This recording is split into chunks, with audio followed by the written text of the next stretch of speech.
Hi, I'm Sam Kennedy from Sky Studios and Digital Art Live, here to talk about Photoshop's brand new AI-based generative fill and how it interacts with Midjourney. I've created more than 1,000 images for games and books, and I'm going to tell you about this new tool from the perspective of an illustrator and a painter.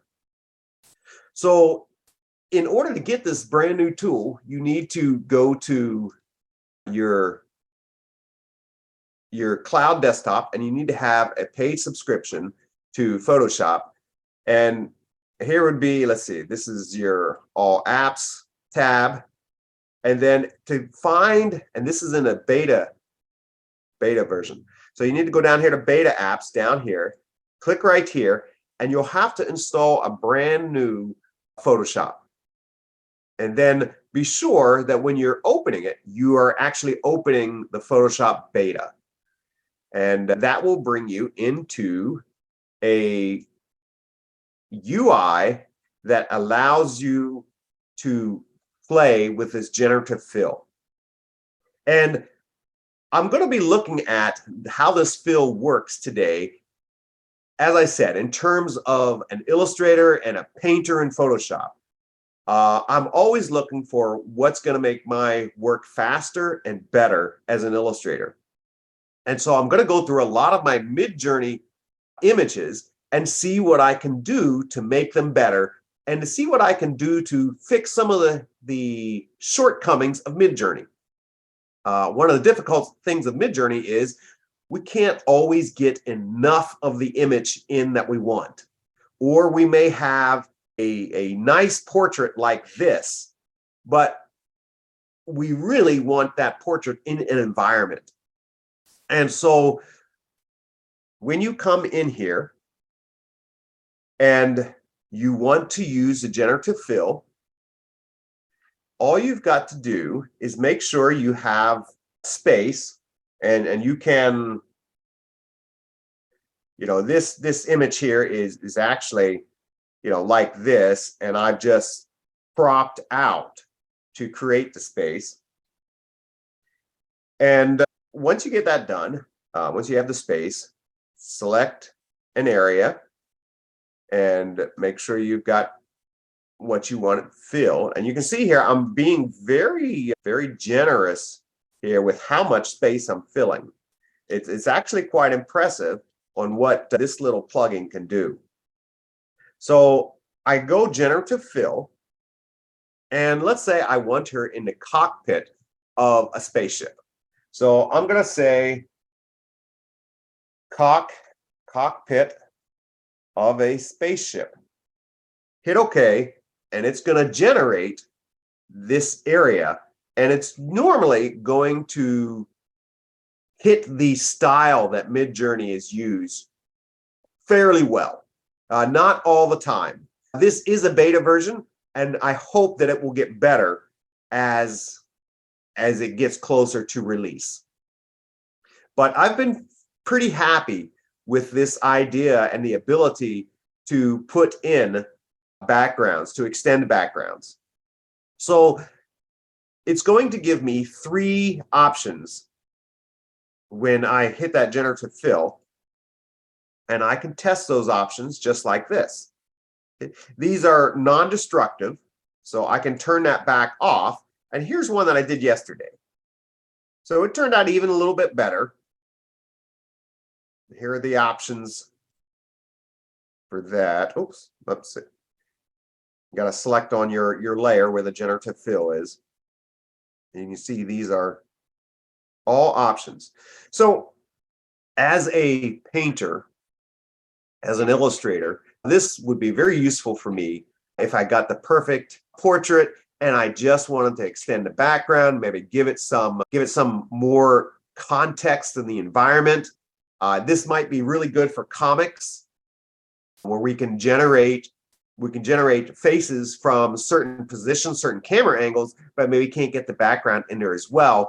This tool may help answer some of that problem. This tool may help us overcome some of that problem. So for the rest of this, I'm going to go through and look at a bunch of Midjourney images and how I've extended them. And we'll see what the limits are of this process and what the limits are of the tool. And I will say at the very first is that with the release of this beta version, Photoshop says you cannot use this commercially. So hopefully, I assume that's going to change. If it doesn't, then this is a fun toy, but that's about all. Again, it's great to use and to explore, but without a commercial application, it doesn't do me a lot of good as an illustrator. So here is another background, and this is the original image. It's done a really good job at extending this swamp on the right-hand side and on the left-hand side, and keeping the kind of brushy feel for this. And this would be really useful if I go into an art director and he says, boy, I love that shack. What does the rest of the swamp look like? I could take this and come back in 30, 40 minutes and show him a more cinematic view of what the swamp might look like. And same way, if I am going to take an image and create a wraparound book cover for it, then if this is my cover, then I can quickly wrap around the back cover and quickly create that back cover. And I'll show you just some of the other options that it gives.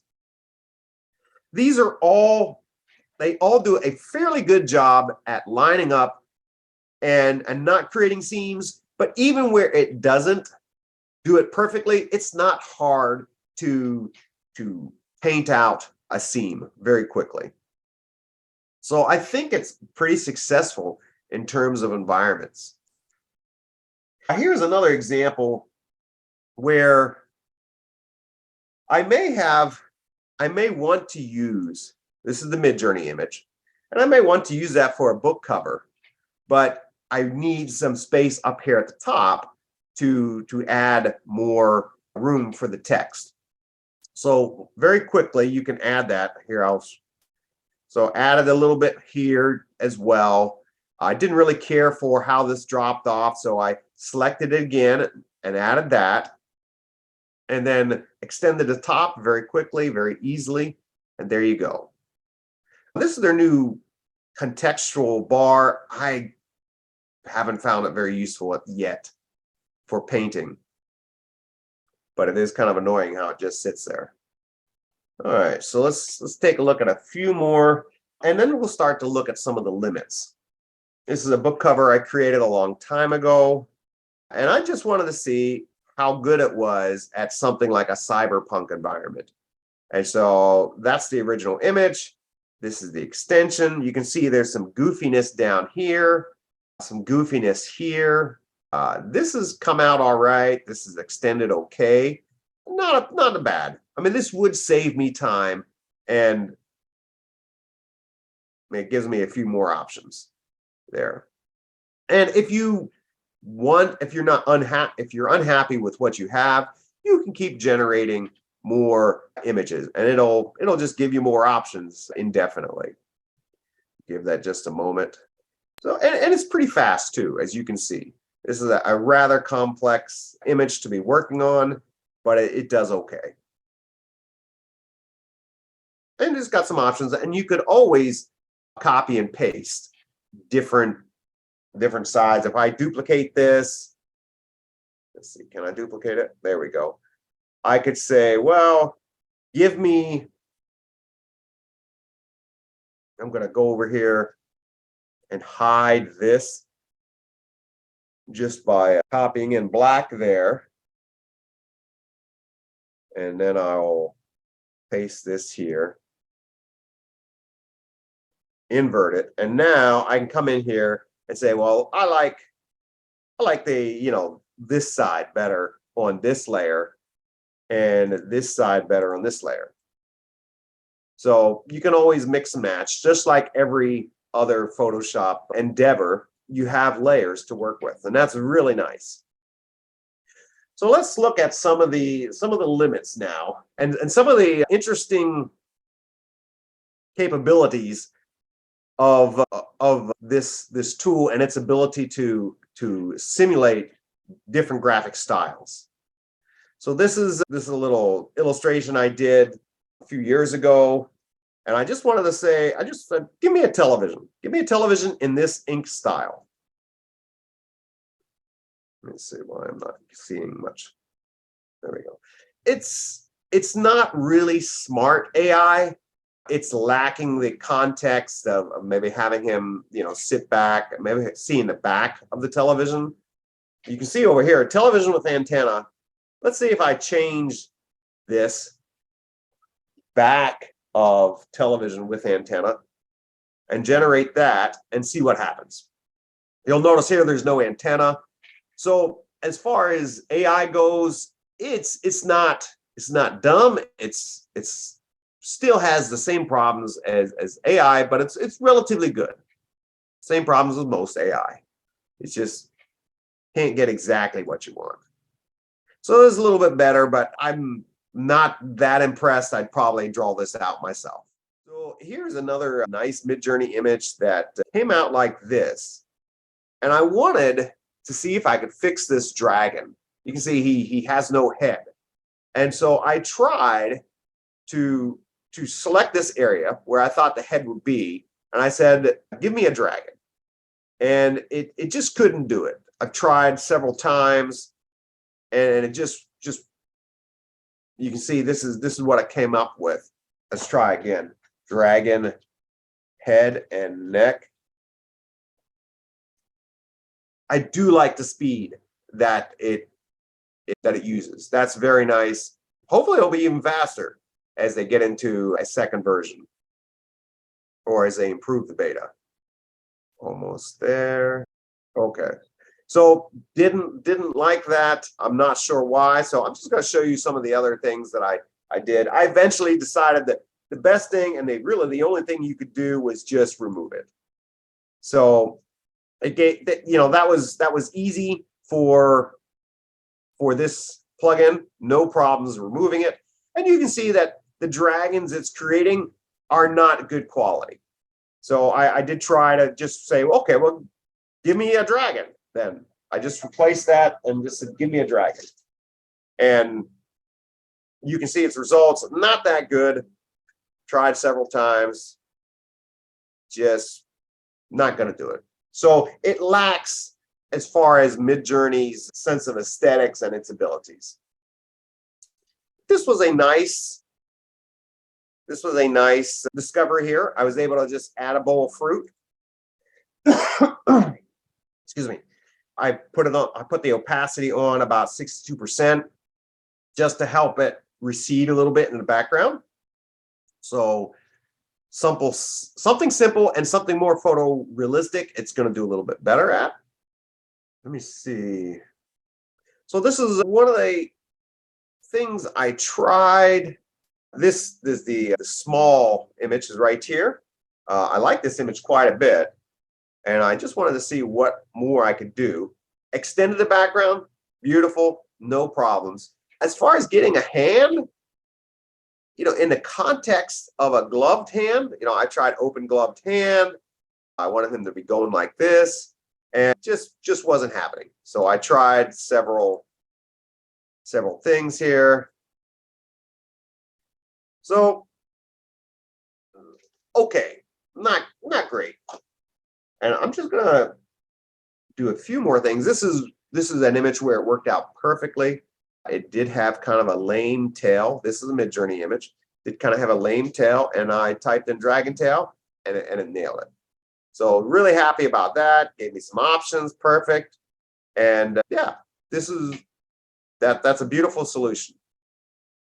All right, this is for a while I was trying to get Midjourney to give me a smog and Frodo type image. I have my dragon here. To extend the background is fine. It's not much of an extension. It's not too interesting, but that's okay. I don't need it. But then I typed in Hobbit running away, and this is what it gives me. So I know Adobe, has said that they're really only interested in drawing from their own library, from their own stock photo library. And if that's the case, then I think they'll be very limited and be kind of a disappointing if they never get beyond that. Yeah, because those are just not hobbits in any shape or form. And I would of course just paint in a hobbit if I wanted to use this image. Okay, so just a few more quick ones. Very nice. Again, very nice extension. Another spaceship scene. No problems there. Again, a nice extension. No problems there. It does backgrounds, extends backgrounds very well. It's weak with characters. Tried to type in medieval soldier riding a horse in the rain and really struggles to do that. Just not happening. So there you have it. I hope that's been interesting and useful to you. I'm quite excited. I think the ability to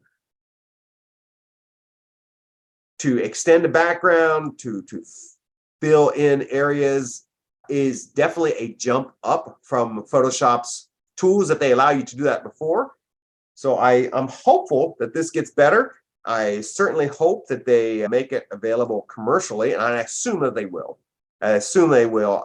I don't see why they would create it if they weren't going to allow commercial usage of it. But it does have its limitations.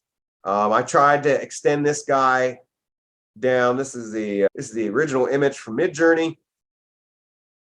I extended the top, no problems. Would have to paint this in, but this is on Midjourney. Extended the bottom, no problems. Got down here and it's didn't quite know what to do with the anatomy. I tried to type in arms holding tomahawk, and it kind of sort of placed some stuff, but not very good. So I give this a B grade for this tool. Hopefully the beta will move that B up to an A, and it will become an important tool that allows us illustrators and hobby artists to work faster, to work more creatively, and to share more art with the world. So thank you very much, and I see you next time. I'm Paul Bussey from Digital Art Live, and we have live webinar workshops each week in our community where we learn cost-effective digital art tools to tell visual stories. Even if you're just telling a story with one rendered image, connect with us at digitalartlive.studio, and you can use the link in the description below to join our free forum. If you found this video of value, please like and subscribe, and we'll see you next time.